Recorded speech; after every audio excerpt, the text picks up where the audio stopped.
This is Harsh Rules. I'm Ben Harsh, and today we're going to learn to play Churchill. Churchill was released in 2015 by GMT Games and designed by Mark Herman. This game supports from 1 to 3 players and takes from 1 to 5 hours to play. Churchill is a political war game where each player assumes the role of one of the big 3 Allied leaders during World War II. In this game, leaders debate issues to win resources to advance their respective military fronts versus the Axis in the Europe and Pacific theaters. While winning World War II is the primary objective, each leader is also attempting to best position his nation politically for the post-war world. The progress towards these various objectives are awarded victory points, which will ultimately determine the winner of the game.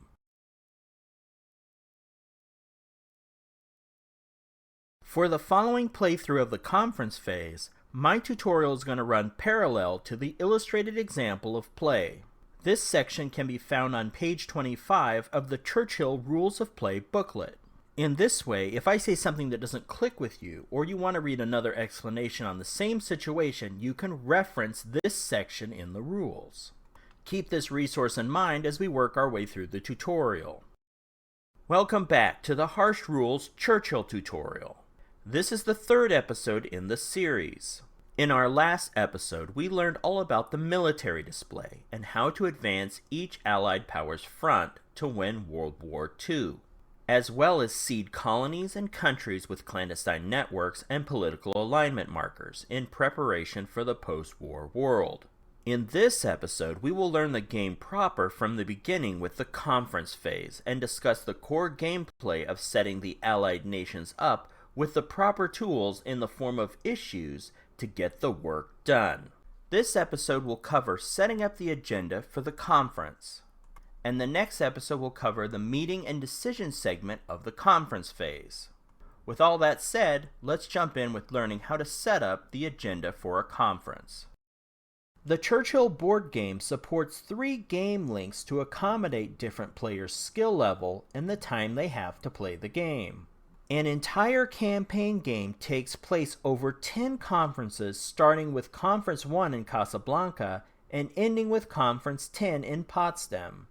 A tournament game meant for more experienced players is significantly shorter and focuses on the latter half of the war from Conference 6 in London through Conference 10 in Potsdam.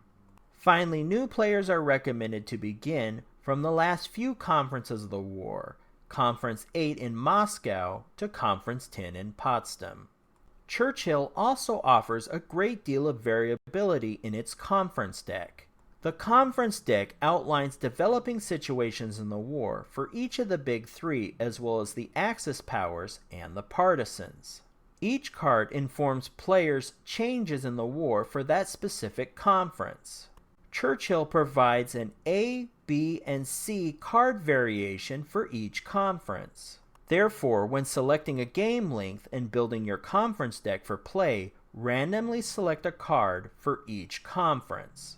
For example, to build your conference deck for the training scenario, shuffle the 3 Conference 8 cards into an individual stack, the 3 Conference 9 cards in their own stack, and the 3 Conference 10 cards in their own stack. Then select the top card off of each stack. Your conference deck for the training scenario should only be composed of 3 cards, 1 for each conference.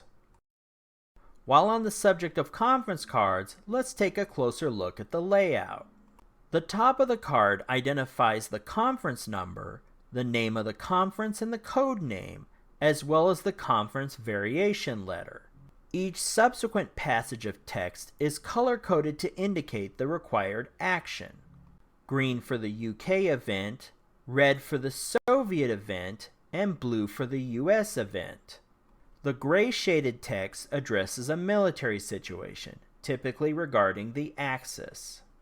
The white shaded area is for clandestine network or political alignment areas, addressing the country and colony spaces on the map.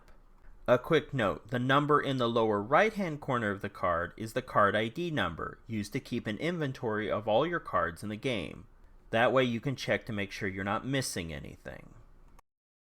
Back at the full game view, let's place our 3 conference cards on the board.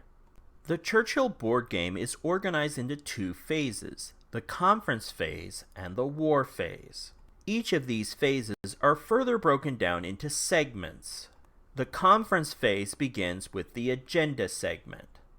To begin this segment, we draw the top card off of our conference deck. Since this is the training scenario, you should be drawing a Conference 8 card. The 3 players will then start at the top of the card with the green UK text and resolve each section on the card. Conference cards are essentially like a world newspaper. Each of these color-coded sections represents a headline for that particular faction. The UK green text reads, Churchill, Monbatten, and Cairo. Must place 1 production in CBI theater. So right off the bat, the map situation demands one of the UK's production must be spent on the China, Burma, India theater. So let's move one of the UK's production markers to the front box to keep track of that. Next, let's read the red Soviet text. Northern flank. If less than 3 naval support markers in the Arctic theater, U-boats roll 1d6. A die result of 1 through 3 equals the Murmansk convoy, so add 1 USSR production marker. Die result of 4 through 6, no convoy. Or, if greater than 3 naval support, receive the Murmansk convoy and add 1 USSR production marker. The context for this situation is a little obscure, so I'll fill you in. The background is that there is a convoy heading to Murmansk that can increase Soviet production by 1 marker. However, the waters in the Arctic theater are full of U-boats. If the Arctic theater had 3 or more naval support markers, then the waters are safe enough for the convoy to automatically get through. However, since there is not enough naval support, then there's a chance the convoy will get sunk by the U-boats. So the Soviet player rolls 1 red die and gets a 4. So the convoy was sunk and there's no bonus production this turn. Next, let's read the U.S. blue text section. Roosevelt stays in Washington. Roosevelt is active, but during the conference, Roosevelt cannot advance an issue, but can still debate. So Roosevelt can't make the conference, which will penalize the U.S. in being able to advance an issue. However, the U.S. diplomatic team is still attending the conference and can debate issues in his absence. There is a special marker you can use as a reminder, so let's place that now. Next is the gray Axis section. Leyte Gulf, IJN, which stands for Imperial Japanese Navy, sorties in the Southwest Pacific Theater, and 1 Japanese reserve in Southwest Pacific Theater. So basically, we're going to take a gray Navy cube and a tan Army cube from the Japanese military force pool and place it in the Southwest Pacific Theater. Finally, we're going to read the white political section. Partisan dispute. Roll 1d6 and on a die result of 1 through 3, roll that number of times on the Paul Mill table. Remove all clandestine networks from those locations. If the result is 4 through 6, then no effect during this conference.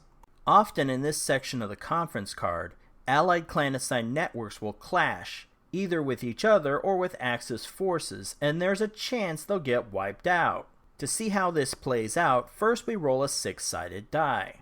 On a roll of 1 through 3, something happens. 4, 5, and 6, nothing happens. We roll a 6, so nothing of note happens. However, a roll of 1 through 3 would equal that number of networks being removed from the military display. So let's pause for a moment and take a closer look at the Paul Mill table and see how it works. The political military table is very simple to use. Essentially, it's a list of every colony and country space on the military display. By rolling 2 6-sided dice, you can plot an individual colony or country. The first die identifies the row, and the second die identifies the column. You can use different colored die to make things clear if you like. For example here, the red die of 6 for the row and the blue die of 6 for the column would mean Persia. Whenever you need to use the political military table, remember, if the required action cannot be taken due to the situation on the military display, then treat the result as no effect. We're back to the board overview and we're ready to continue on with setting the agenda for this conference. Next, shuffle the staff deck for each allied power. Then, each player will draw 7 cards representing the staff that will attend the conference. For this conference, each allied power should now have 7 randomly drawn cards in their hand. Next, add the leader card for each allied power. These cards represent the hand that a player has to use throughout the conference. Now let's take a closer look at how the various cards work. Let's take a brief look at the layout of a staff card. Each staff card represents a historical figure that participated in World War II. At the top of the staff card is the individual's name, and below their photo, their official title. A number or a star will be printed in the upper left-hand corner. This represents the individual's negotiation strength. An allied nation's chief of staff will have a star in the corner. The star indicates that the chief's negotiation strength for that conference is determined by the roll of a 6-sided die when played. Also, each staff card will have an attribute that gives them a negotiation strength gain or penalty depending on the issue.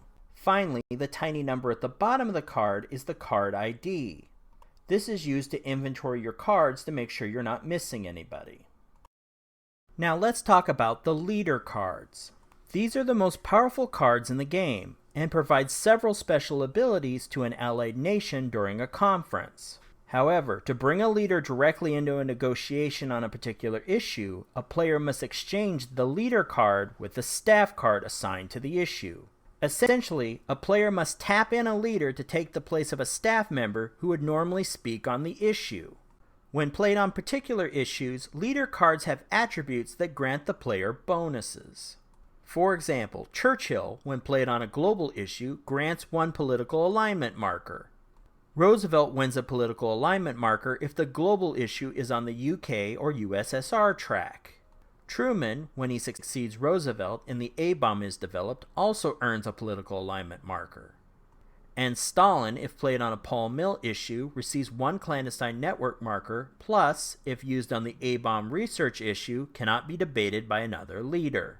However, these attributes and their superior negotiation strength of 7 comes with some drawbacks.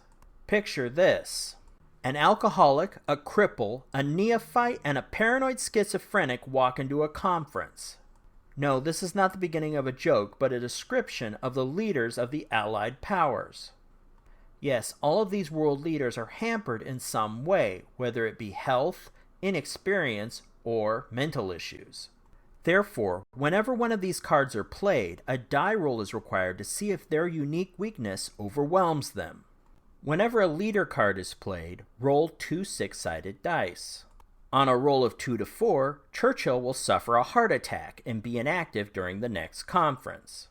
On a roll of 2 to 3, Roosevelt will die and be replaced by the inexperienced Truman. If Truman is the President of the United States and the A-bomb has not been fully developed, then a die result of 2 through 5 reduces his negotiation strength by 3. And on a roll of 2 to 4, Stalin goes full-on paranoid and weakens his staff by 1 negotiation strength for the rest of the conference. Keep these risks in mind when using these powerful cards. Finally, the leader card lists their nation's unique characteristic that aids them in this conference.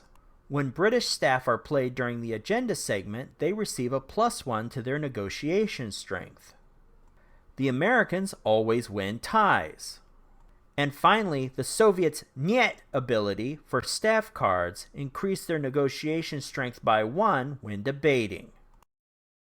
Now before we begin the conference, let's take a look at the cards that were drawn, first with the British staff. And this page shows the American staff. I've organized the staff cards from left to right, from lowest value to highest value. And finally, this page shows the Russian staff. I've put these slides here for reference so you can come back and review them at your leisure. Now that players have selected their staff, it's time to decide the agenda for this conference. To prepare for this, let's first take a closer look at the issues that are available. Each of these markers are organized into columns relating to a specific category. Column 1, These issues are for the special fronts on each map. Second Front opens up the ability to conduct the D-Day invasion. And in the Pacific Theater, the USSR can declare war on Japan and advance that front. Column 2. The global issue is for the Big Three love triangle. Whichever nation wins the issue can move a black pawn closer to their chair, which benefits that player. A-bomb research we discussed in the first episode. Whichever nation wins this issue allows the US player to roll a die to see if they can advance their pawn on the A-bomb research track. A die result of 4 to 6 means success. However, if the Soviets win this issue, they can also advance their spy ring pawn. Column 3. Strategic materials can grant a bonus production marker. If the issue remains in the center of the table, all Allied nations get a bonus marker. If the issue is won by a particular nation, only that nation gets a marker. Column 4. Whichever Allied nation wins one of these theater leadership issues receives 2 offensive support or naval support markers. The winning nation then decides whether the Americans or the British will lead that specific theater. While a leader of that theater, that player, whether they're the British or the Americans, receives 1 offensive support or naval support marker per round. Column 5. The winner of production issues receives 1 of that nation's production markers. Column 6. The winner of a directed offensive issue gets to tell that nation which front to allocate 2 offensive support or naval support markers. And finally, Column 7. This last column is for political military support. When this issue is won, a player can spend a production marker to activate the issue and receives clandestine networks and political alignment markers. The number before the slash is the number of political alignment markers, and after the slash is the number of clandestine networks. Now that you have an understanding of the issue categories, let's see how this conference plays out. Now back at the board, I've rearranged things so we can have a better view of the conference table and the cards we're about to play. Now it's time to establish the first issue on the agenda. Establishing the first issue is a bid that not only gets an issue the winner is interested in progress towards their chair, but also establishes the order of play. To begin, each player will choose 1 card from their hand and place it face down on the table. Then, simultaneously, all played cards are revealed. Next, the negotiation strength of each played card is compared. The staff card with the highest negotiation strength wins. During the agenda phase, the British have a national attribute that gives them a +1 to their played card, so the negotiation strength of Beaverbrook is 4. Comparing this to the Soviet and American strengths of 2 each, and Beaverbrook wins. The British player may now select 1 issue marker to put into play. The British player chooses the 2/2 pole mill issue marker. Now, the other advantage to the British player is they can place it on the conference table on their track rather than the table's center. The allowed spaces is a simple calculation. Beaverbrook's strength, which is a 3 + 1 for the national attribute, minus the lowest allied strength, which in this case is a 2. Therefore, the British player gets to move this issue from the center of the table to the 2 space. This also establishes the order of play, which begins at the player to the winner's left, facing inward to the table, and goes around the table back to the winner. So the next issue to be presented will be by the Soviet staff, and so on. Therefore, circling the conference table, each player will select 2 issues and place them at the center of the table. The Soviet player chooses an American production issue and the Pole Mill 1-3 issue. The American player chooses the USSR directed offensive and USSR declares war on Japan. Finally, the British player selects European theater leadership and the global issue. Now that the conference has 7 issues, the meeting is truly ready to begin. Hopefully you found this playthrough of the conference phase and setting up the agenda useful for preparing to play your own games. In the next episode, we will continue with our playthrough of the meeting and decision segment of this conference. Questions about this game, requests for future Harsh Rules game tutorials, and constructive feedback are all greatly appreciated. Drop a line in the comments section. To be the first notified when this episode and any Harsh Rules episode is placed online, please subscribe to this channel. Until then, I'm Ben Harsh for Harsh Rules. Thank you so much for watching, and I'll see you on the next episode.